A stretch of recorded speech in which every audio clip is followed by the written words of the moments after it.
Bonjour et bienvenue à ce café à la fois, heureux de vous y retrouver. Voilà, j'espère que vous avez passé un bon week-end, un bon culte aussi. Je vous souhaite une très bonne journée et une très bonne semaine sous le regard bienveillant de notre Seigneur Jésus-Christ. Alors nous rejoignons aujourd'hui encore Jacob et Laban. Vous connaissez maintenant cette histoire, on en a parlé la semaine dernière. Jacob et tous les siens fuient Laban pour retourner sur les terres de Jacob, pour rejoindre Isaac, son père. Et puis Laban va les rejoindre, et puis il y a cette histoire de Téraphin que Rachel avait volé dans le dos de tout le monde et de son mari aussi. Et Jacob va prononcer cette parole de malédiction sans savoir que cela concernait son épouse Rachel, qu'il aimait tant. Et puis finalement, la suite donc de ce chapitre 31 du livre de la Genèse, parce que c'est dans ce chapitre qu'on parle de tout cela, nous voyons que Jacob et Laban vont s'entendre, puisque Laban ne va pas retrouver ses téraphins, donc ils vont s'entendre. Et puis ils vont dresser là, à l'endroit où ils se trouvent, une stèle, comme pour dire maintenant que chacun poursuit sa route. Toi Laban, tu retournes chez toi, moi j'emmène les miens vers la maison de mon père. Et puis là, ils vont dresser une stèle, un monument, comme un souvenir, en disant que maintenant chacun retourne chez soi et qu'on ne dépasse pas dans l'avenir cet endroit, ce monument-là, qu'ils servent de limite pour que on ne se retrouve pas finalement dans l'avenir pour nous chercher encore querelle. Ok ? Et puis nous arrivons au chapitre 32 de la Genèse. Je vais vous lire simplement le verset premier. Il est écrit donc, après avoir passé la nuit ensemble encore, Laban se leva de bon matin, embrassa ses petits-enfants et ses filles et les bénit, puis il partit pour retourner chez lui. Amen. Le titre de cette méditation, la bénédiction des grands-parents. Et on va en parler aujourd'hui. Comprenons déjà que tout le monde se lève tôt le matin et que Laban va prendre le temps d'embrasser chacun des siens. Il va embrasser ses filles, Rachel et Léa. Il va embrasser ses petits-enfants. Il va prendre le temps. Pourtant, il y a du monde.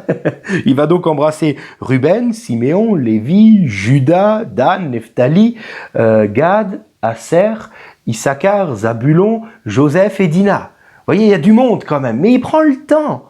Pourquoi ? Parce que ce n'est pas une salutation ordinaire.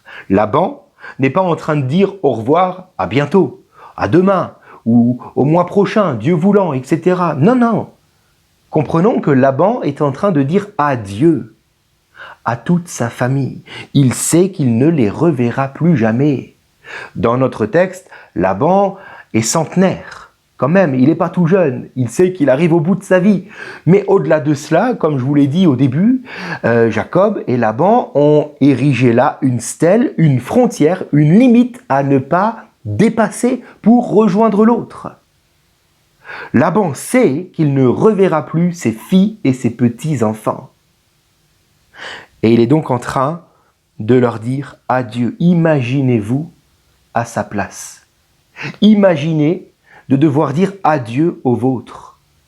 Imaginez un petit peu ce qui se passe dans le cœur et dans les pensées à ce moment-là. Malheureusement, beaucoup plus de vieillards qu'on ne le pense vivent cela aujourd'hui, au XXIe siècle. Ils se retrouvent dans leur vieil âge, seuls, coupés de leur famille. Quelle tristesse.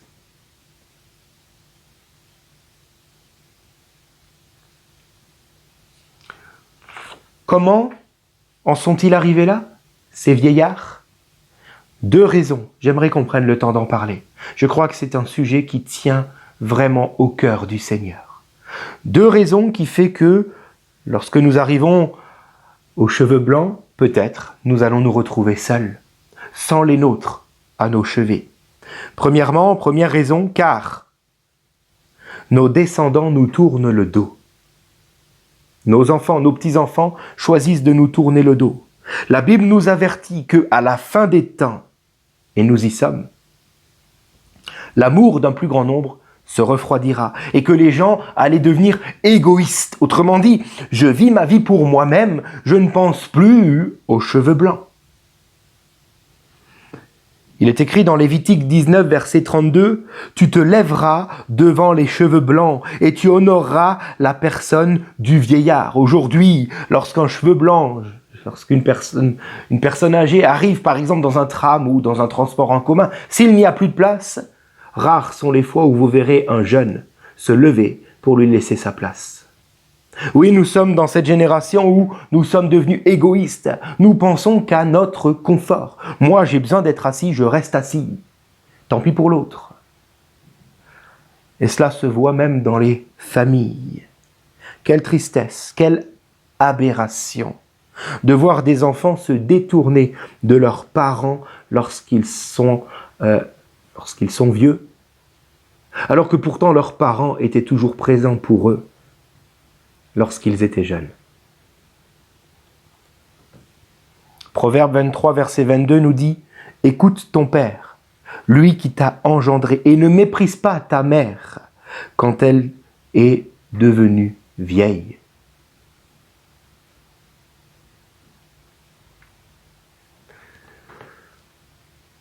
Nos parents nous ont à tous changé nos couches quand nous étions jeunes, n'est-ce pas?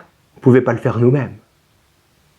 Pourquoi devrions-nous voir d'un mauvais œil de devoir rendre la monnaie de l'appareil, je le dis comme ça, rendre à chacun la monnaie de sa pièce, et nous, à notre tour, lorsque nos parents ne sont plus dans la capacité de le faire eux-mêmes, nous allons, nous, devoir un jour changer leur couche dans leur vieil âge. Pourquoi devrions-nous voir cela d'un mauvais œil? N'est-ce pas justice de Dieu? N'est-ce pas l'équilibre selon Dieu? Comment se fait-il que nous ne soyons pas là pour le faire? J'aimerais lire pour vous 1 Timothée 5, versets 3 et 4. Il est écrit ceci. Paul encourage son serviteur, le serviteur de Dieu que nous sommes, en disant « Honore les veuves qui sont vraiment veuves. Si une veuve a des enfants ou des petits-enfants, qu'ils apprennent à exercer la piété d'abord envers leur propre famille et à rendre à leurs parents ce qu'ils ont reçu d'eux, car cela est agréable à Dieu. Cessons de vouloir vivre notre piété à l'Église, devant tous. Dieu nous demande de vivre notre piété premièrement auprès de nos parents, lorsqu'ils ont surtout besoin de nous. Au verset 8e, l'apôtre continue en disant ceci, « Si quelqu'un ne prend pas soin des siens, et en particulier des membres de sa famille proche, il a renié la foi et il est pire qu'un non-croyant. » Ne nous trompons pas nous-mêmes en pensant vivre une grande piété, avoir une grande foi parce que nous vivons peut-être des frissons en venant à l'église, ou parce que nous vivons des tête-à-tête bénis avec Dieu lorsque nous venons à lui, chez nous, dans notre chambre. Certes, nous sommes appelés à vivre toutes ces choses-là, mais premièrement, à prendre soin des nôtres. Comment se fait-il que mes yeux se détournent des miens lorsqu'ils ont besoin de moi? Et en particulier, c'est le thème de cette méditation. Comment se fait-il que mes yeux se détournent de mes parents lorsqu'ils ont besoin de moi? Car ils sont dans un âge avancé. Les personnes âgées n'ont pas besoin d'avoir quelqu'un constamment présent à leur chevet. Ils ont besoin d'avoir les membres de leur famille présents. Et ce n'est pas pareil. Aujourd'hui, nous plaçons nos aînés dans des maisons spécialisées pour cela. Avec des gens complètement inconnus pour eux, qui prendraient soin d'eux à notre place. Alors, bien entendu, merci Seigneur, parce qu'aujourd'hui, le Seigneur nous propose de tels bâtiments, de telles structures capables d'accueillir les aînés. Cependant, en tant qu'enfant, je suis appelé, moi le premier, à les rejoindre et à être à leur chevet. Est-ce que je l'entends encore aujourd'hui, cela?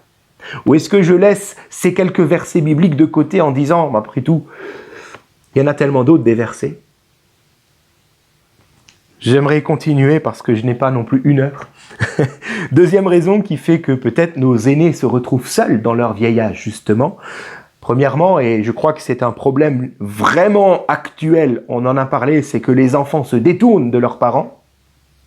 Mais deuxièmement, c'est peut-être parce que les grands-parents qui sont dans ce vieil âge ne méritent pas que leurs enfants ou leurs petits-enfants soient auprès d'eux.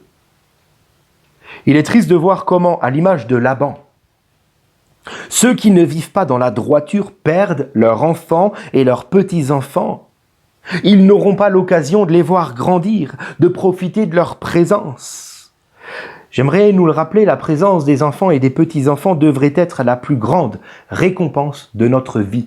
Leur présence, lorsque nous avons atteint un certain âge, leur présence devrait être notre plus belle récompense. Mais à cause d'une vie de péché, à cause d'une dureté de cœur, nous risquons de ne pas les voir à nos côtés, lorsque pourtant nous aurions vraiment besoin qu'ils soient là. Pas simplement physiquement, parce que oui, j'ai besoin qu'ils soient là pour me prêter main forte, mais surtout moralement, sentimentalement, j'ai besoin qu'ils soient là. C'est une récompense de Dieu lorsqu'ils sont à mes côtés alors. Mais souvent parce que, comme Laban, j'ai peut-être mené une vie égoïste, parce que peut-être je n'ai pas su chérir, honorer mes enfants. Alors lorsque je serai vieux, ils risquent bien de ne pas être à mes côtés. Puissions-nous veiller à vivre une vie de telle sorte que nos enfants ne seront pas dans l'attente de se débarrasser de nous. Peut-être que lorsque Laban va embrasser les siens, en particulier ses petits-enfants, peut-être que ses petits-enfants devaient se dire « Eh ben bon débarras, parce qu'après tout, il ne nous a jamais fait du bien, cet homme-là. » Alors, certes, c'est triste de penser cela. Certes, c'est pas normal non plus. Mais d'un autre côté, s'il pense cela, c'est qu'il y a eu des raisons de le penser. Si Léa et Rachel devaient verser des larmes à ce moment-là de l'adieu avec Laban, leur père, ce n'étaient certainement pas des larmes de tristesse, mais plutôt de regret. Des larmes qui devaient dire haut et fort, ça aurait pu être tellement différent entre nous. Comment se fait-il qu'on en soit arrivé là? Veillons à ce que nos enfants n'attendent pas avec impatience le jour où enfin ils pourront se débarrasser de nous. Apprenons à les chérir. Apprenons à ne pas vivre uniquement pour notre réussite comme l'a fait Laban. Apprenons plutôt à vivre premièrement pour les nôtres. Et alors, ils seront à nos côtés dans notre vieil âge. C'est certain. J'aimerais finir et conclure en disant que si nous sommes chrétiens,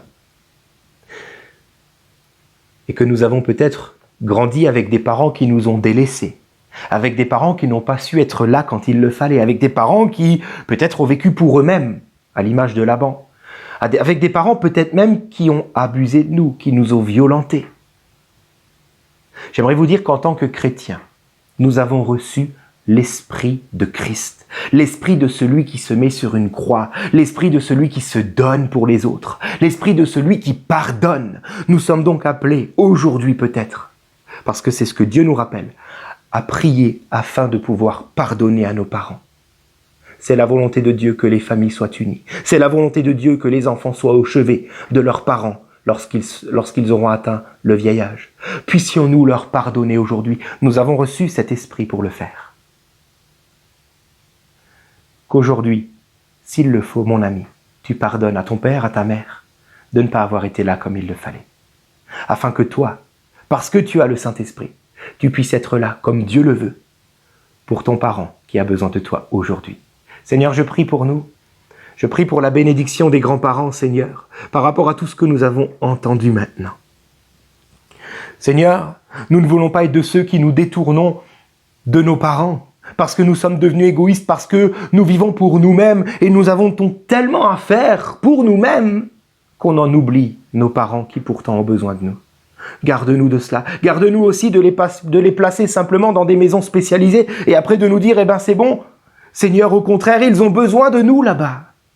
Rappelle-nous aujourd'hui notre part. Nous ne voulons pas être pires que les non-croyants.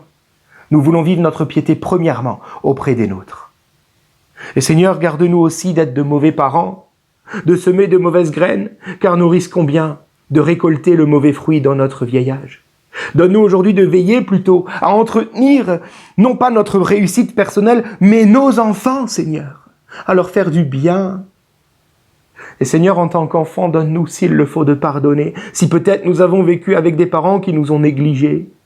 Seigneur, nous voulons aujourd'hui les voir comme toi, tu les vois, et te demander, Seigneur, donne-nous ton amour pour eux, afin que nous puissions les rejoindre maintenant là où ils sont, et rester à leur chevet, jusqu'au bout, Seigneur. Merci, mon Dieu. Amen. Voilà, que Dieu vous bénisse, et à demain. Il y a toujours quelqu'un, quelque part, pas si loin. Il y a toujours quelqu'un au hasard d'un chemin. Il y a toujours quelqu'un qui vous demandera rien, mais qui attend pourtant qu'on lui tende la main simplement,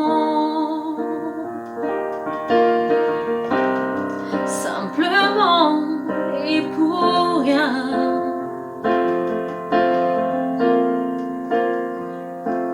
Change le monde, change le monde, change le monde, il t'appartient.